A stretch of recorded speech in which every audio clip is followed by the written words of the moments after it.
पानी में पड़ा हुआ।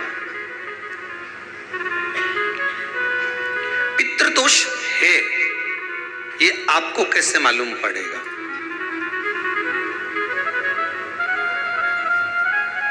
पितृ भूखे हैं, इसका तो वर्णन हमने पहले कर दिया कि रात्रि को जब आप सोने के बाद में 1-1.5 घंटे बाद अगर आपकी नींद खुल जाए, 1 घंटा 1.5 घंटा आप सो लिए, उसके बाद जो नींद खुली तो 1-1.5 घंटे तक अगर आपको नींद नहीं आ रही है, रात्रि को सोने के बाद में 1 घंटे बाद जब उठे तो आपको प्यास लग गई,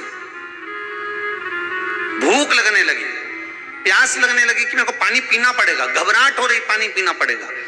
1-1.5 घंटे सोने के बाद अचानक नींद खुले और आपको प्यास लगे, समझ लेना आपके पितृ भूखे हैं और प्यासे हैं।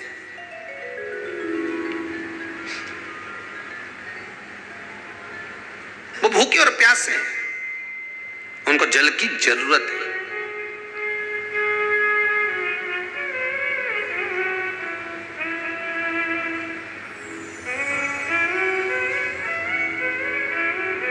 किसी भी नदी में, सरोवर में, कुंड में, बावड़ी में, तालाब में, आप तीर्थ में जाकर जब स्नान करते हैं तो स्नान करने के बाद एक काम का नियम बना लो कि अपने हाथ की अंजलि में जल लेकर अपने पूर्वजों को देना है। प्यासे रहते हैं, भाग मांगते हैं।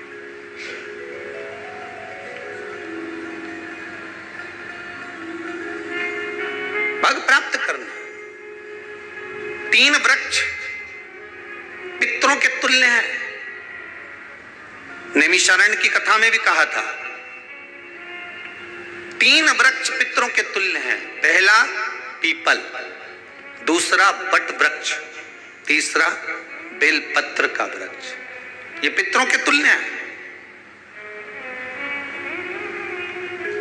अगर आपको रात्रि में नींद नहीं आ रही है, ऐसा लगता है कि रात्रि को 1 घंटा 1.5 घंटा सोने के बाद कुछ गलत गलत विचार आने लगते हैं, नींद सुबह 3 बजे तक 4 बजे तक नहीं आती, 4 बजे के बाद फिर नींद आती है, तो एक प्रैक्टिकल जरूर कर देखना। एक प्रैक्टिकल करने में क्या जाता है, प्रयास करने में क्या कुछ जाता है क्या? प्रैक्टिकल कर देखना कि कहीं सियोर वाला महाराज झूठ तो नहीं बोल रहा, तो प्रैक्टिकल करने में कुछ नहीं जाए।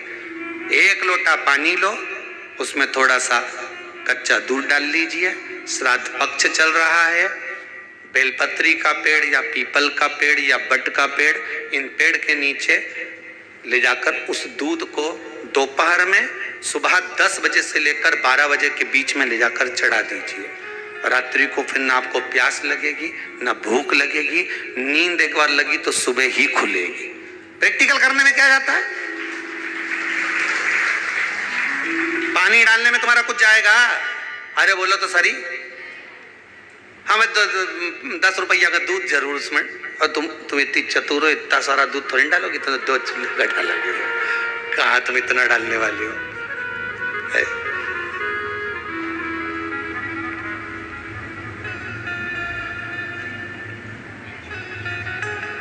कहा बहुत चतुर लोग हो रहे संसार में हो। भले पूजन पाठ नहीं करे, पर कहीं का एकदम मिलने आ जाए ना, क्या अम्मा जी है क्या पाठ कर रही है, फिर वो भी बैठ गई तुरंत, अभी तो सोई थी।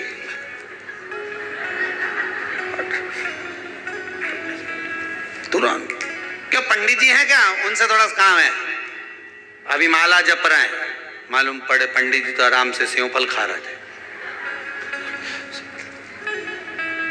अब प्लेट सोफा के नीचे घुसे तुरंत।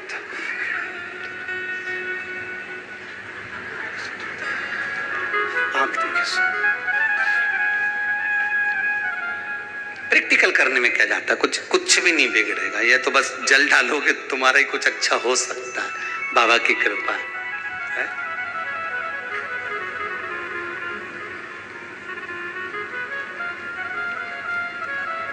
3 वृक्ष पितरों के तुल्य हैं। पहला जम के बोलिए पीपल, दूसरा वट वृक्ष, तीसरा बेलपत्री का वृक्ष। 3 पीपल के वृक्ष में 52,000 ब्राह्मण एक साथ निवास करते हैं। इसलिए पितृतुल्य है। बट वृक्ष ब्रह्मा जी के मस्तक से बना, इसलिए पितृतुल्य है। और बेलपत्री का वृक्ष माता पार्वती जी के अश्रु से बना। जब आंसू गिरे थे माता जगत जननी जगदम्बा पार्वती के, उस समय पर पितृलोक में हलचल उत्पन्न हो गई थी। हमारी नातिन की आंख में आंसू कैसे आ गए? मैनावती की पुत्री है।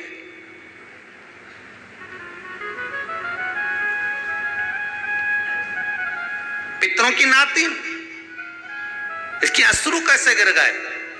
पार्वती जी ने कहा ये आंसू नहीं, मेरा पुण्य भाग प्रकट करती हूं बेलपत्री के रूप में। तो पितरों ने वर दिया था कि ये बेलपत्री का वृक्ष हमारा आशीर्वाद है, इसके नीचे अगर कोई दीप लगाता है, शिव को स्पर्श कर चढ़ाता है, उसके पितरों की शांति होगी। हम स्वयं उसको आशीर्वाद देने के लिए पधारेंगे। बेलपत्र का वृक्ष पितृतुल्य।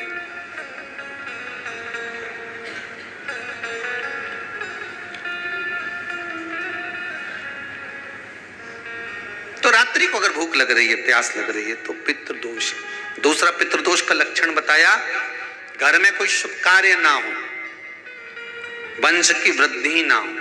1 रुपये कमाओ, 1.25 रुपये खर्च हो रहे हैं, पैसा 10 जगह से कमाई आ रही है पर घर में टिक नहीं पा रही है, आया गया, पितृदोष है। जरा सी कटोरी पड़ी है, उसके पीछे विवाद चालू हो जाए, पानी ढुल गया उसके पीछे विवाद हो जाए, या छोटी छोटी बात में घर में क्लेश मचा हुआ है, पितृदोष है। समझ लो हमारे पूर्वज हमसे खुश नहीं, प्रसन्न नहीं। कोई कहता है गुरुजी श्राद्ध बड़े बेटे को करना चाहिए कि छोटे को करना चाहिए? शिव महापुराण की कथा कहती है, अगर जायदाद का पूरा हिस्सा बड़े ने लिया हो और तुमने अपनी माता का दूध ना पिया हो तो एक ही को कर लेने दो। अगर माता का दूध पिया है और अगर एक अंगूठी भी ली है, जरा सा एक कपड़ा भी अगर सास का लिया है, तो श्राद्ध तो तुझे करना ही पड़ेगा, करना ही पड़ेगा। तूने मेरा दूध पिया है तो बिल्कुल जम के तो बोलो। अगर तुमने उनका कुछ खाया है तो अब एक काम और हो सकता है, गुरुजी वो श्राद्ध अगर हम नहीं करें और बड़े भैया करें और हम उन्हीं के यहाँ चले जाएं तो चले जा, मना कौन कर रहा है? पूड़ी का तेल तू ले जा, खीर का दूध 2 थैली तू खरीद के ले जा। जितना वहां वो सेवा करे उतनी सेवा तुम करो। गलत है क्या? जायदाद का भी तो हिस्सा किया था। सुई की नोक के बराबर नहीं धुआं ने, ईंट इधर खसकी है तो हमारी इधर खसका दीजिए। हमारी बसियत में इतना लिखा है तो फिर बसियत में ये भी लिख के जाना चाहिए था। मैं तो क्यों सबके, तुम डरो मत ही रहे एक भी। जब छोरा छोरी के जब सब सामान, प्रॉपर्टी दो ना, जमीन दो ना, जायदाद दो ना, सारा सामान छोरा छोरी के दो, तो उनके लिख के भी जाओ कि हमारी श्राद्ध कर दे अच्छे से, नहीं तो भूतड़ी बन के सताऊंगी। देखिए श्राद्ध करो। कितना दिया तुमको? बोलो ईमानदारी से बोलना, कितना दिया? ढेरों। और एक बात बहुत अच्छे से कहूंगा, आप लोगों के जीवन में उतरे। अगर मायके में भाई, मायके में भाभी, मायके के लोग अगर आपके माँ बाप का श्राद्ध नहीं करते हैं तो बेटी भी अपने माता पिता का श्राद्ध कर सकती है। उसने भी दूध पिया है अपने माता पिता का, पर वो श्राद्ध का भोजन कौन कराएगा? बेटी का पुत्र हो, बेटी की पुत्री हो, वो कराए। और नाम वो नाना नानी का ले ले, करे। अगर वो नहीं कर रहे हैं, वो नहीं संभालते, वो नहीं जानते, तो आप करो तो करे। 2 भाग होते हैं। जब एक रोटी गाय के मुख में दी जाती है। गाय के मुख में जब हम रोटी देते हैं, एक रोटी जब देते हैं, या तो गाय के मुख में 16 श्राद्ध में जब रोटी देते हैं तो रोटी को बीच में से तोड़कर, रोटी का जो भाग होता है उसको, मतलब ऊपर से फुलका का परत नहीं निकालना है। रोटी जो सीधी सीधी है ना, जैसे ये रोटी है तो इसको बीच में से तोड़ लिया, 2 भाग विभाजित कर लिया, नीचे वाले भाग में भी थोड़ा सा गुड़ शक्कर रख लिया, ऊपर वाले भाग में भी गुड़ शक्कर रख लिया, एक के ऊपर एक रोटी को रख लिया, वो गाय को दी। तो अपन श्राद्ध पक्ष में 2 पूड़ी का प्रमाण है कि गाय को 2 रोटी दी जाती है, कुत्ता को 2 रोटी दी जाती है। 2 पूड़ी रख के देते हो, देते आप लोग तो देते होगे, 2 पूड़ी के ऊपर पूड़ी रखकर, थोड़ा सा मीठा रखकर, नमकीन रखकर, कुत्ते को भी देते, 2 पूड़ी तोड़कर कागा को भी देते। 2 पूड़ी का प्रमाण कहां से आया? 2 भाग रोटी के टुकड़े का प्रमाण कहां से आया? श्राद्ध पक्ष में ही ऐसा क्यों किया जाता है? बाकी के समय पर तो कोई ऐसा 2 पूड़ी का प्रमाण ही नहीं, पर श्राद्ध पक्ष में ये क्यों कहा जाता है कि पूड़ी के ऊपर पूड़ी रख दे, उसमें मीठा रख दे, खीर शक्कर रख दे, गाय को दिया, कुत्ते को दिया, कागा को दिया, ऐसे क्यों कहा जाता है? उसका कारण क्या होता है? उसका केवल एक कारण है, जो नारी ने भोजन का निर्माण करा है, जो घर की बहू भोजन बनाई है, जो घर की बेटी ने भोजन बनाया है, घर की माता ने भोजन बनाया है। महाराज, पिता पुरुष एक कुल को तारता है, बेटी 2 कुल को तारती है। जब श्राद्ध पक्ष में 2 भाग रोटी के कर गाय को देती है तो 1 भाग तो उसके ससुराल वालों को मिलता है।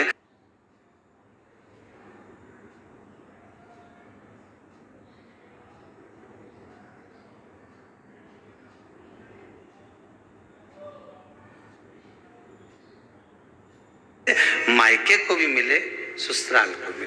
जब गया जी का पिंड होता है तो नाना नानी सबका स्मरण कराया जाता है। 2 भाग,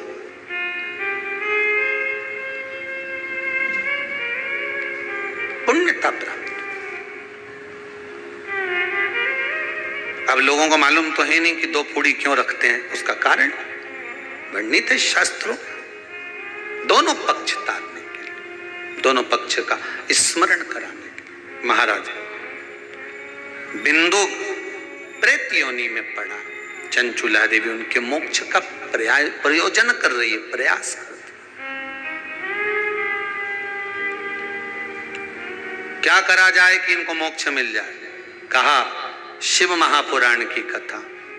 पार्वती मैया की सहेली बन गई और पार्वती मैया ने शिव महापुराण में प्रेत योनि से मुक्त होने के लिए कहा, तुम रुका जी के यहाँ जाओ, देवऋषि नारद के पास जाओ।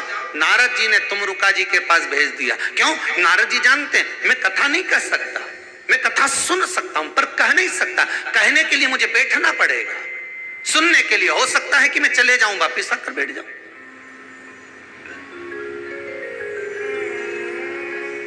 तुमरुका जी से कहा कथा कह दोगे? हाँ, कहने में क्या दिक्कत है?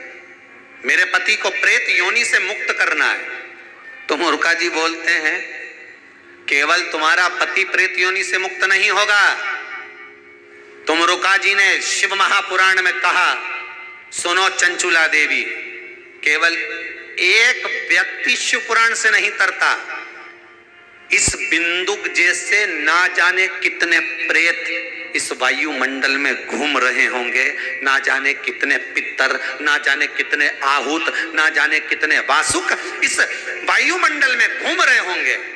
तुम्हारा पति तुमको दिखा नहीं, तुम्हारा बिंदुक तुम्हें कभी नजर आया नहीं, फिर कारण क्या था? बस मन में शांति नहीं है। घर में सारा सुख है पर हृदय में शांति नहीं, समझ लो पितृदोष है। क्या करा जाए? फिर क्या करोगे? महाराज, हृदय शांति, हृदय शांति। केवल एक अकेला बिंदुक शिव महापुराण की कथा सुनकर नहीं तरेगा।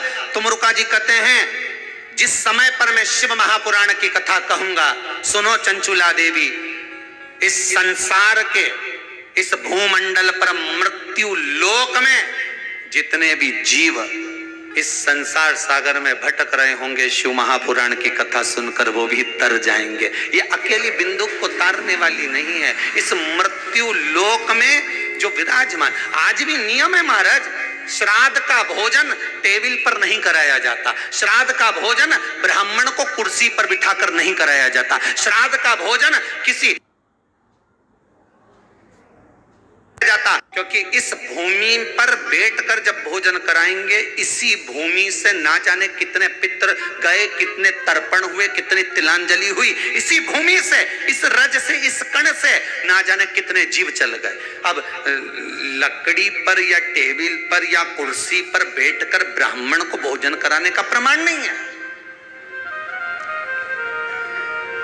अब आपका फैशन ज्यादा हो गया तो बात दूसरी है। पंडित जी ऊपर बैठ के खा लोगे क्या? पंडित जी तो बोल देंगे अच्छा है, खिला दो।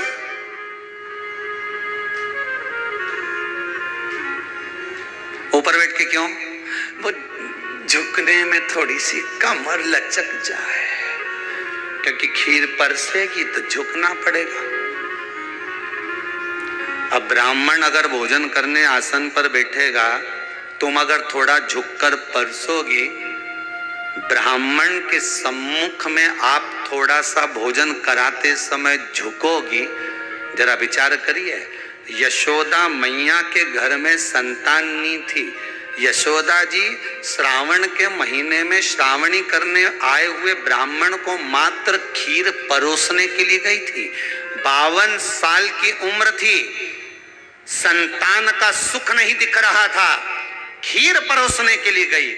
उतनी देर में ब्राह्मणों ने देखा इनके घर में संतान नहीं है, पुत्र भव कह दिया। और यशोदा जी के पति श्री नंदराय जी कह रहे हैं कि बाबा मैं 60 का या 55 की, बाल हो गए धोले और तुम कह रहे हो पुत्र होगा, कहां से होगा?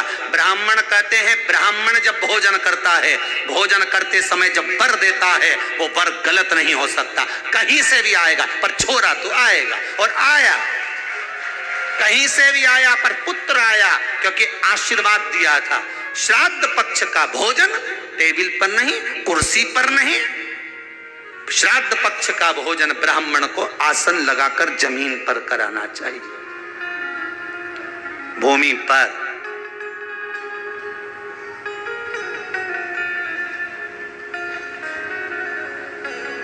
अब आजकल के ब्राह्मण भी थोड़े नीचे,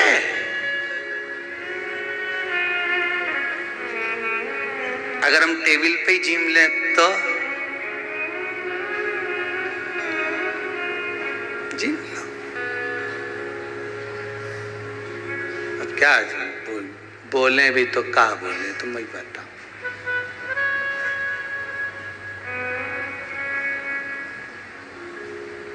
थोड़ा सा भाग भूमि का हो महाराज। तर्पण तिलांजलि सब भूमि।